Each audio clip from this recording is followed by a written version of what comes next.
Okay sir, ఈ రోజుల్లో మనుషుల్లో మానవత్వం లేదు అనడానికి భైరవుణ్ణి ఉదాహరణగా చెప్పచ్చా? మనుషుల్లో మానవత్వం ఉంది. ఇదే హాస్పిటల్లో ఇంతకు ముందే నాతో కలిసి చాలామంది ప్రాణాలు కాపాడారు.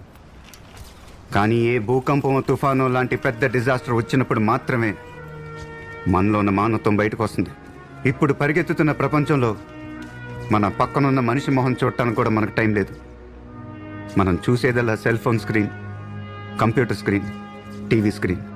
ఏదో వరదలు వచ్చినప్పుడు మాత్రమే మనలో మానవత్వం బయటకు వస్తుంది. మిగతా టైం అంతా లైక్ చేయటం, షేర్ చేయటంతోనే సరిపోతుంది. మీ పక్కనున్న మనిషిని లైక్ చేయండి, మీ ప్రేమను షేర్ చేయండి. భైరవుడిలో ఉన్న శాడిజం మనలో కూడా ఉంది. వాడికి 15%, మనకి 4%.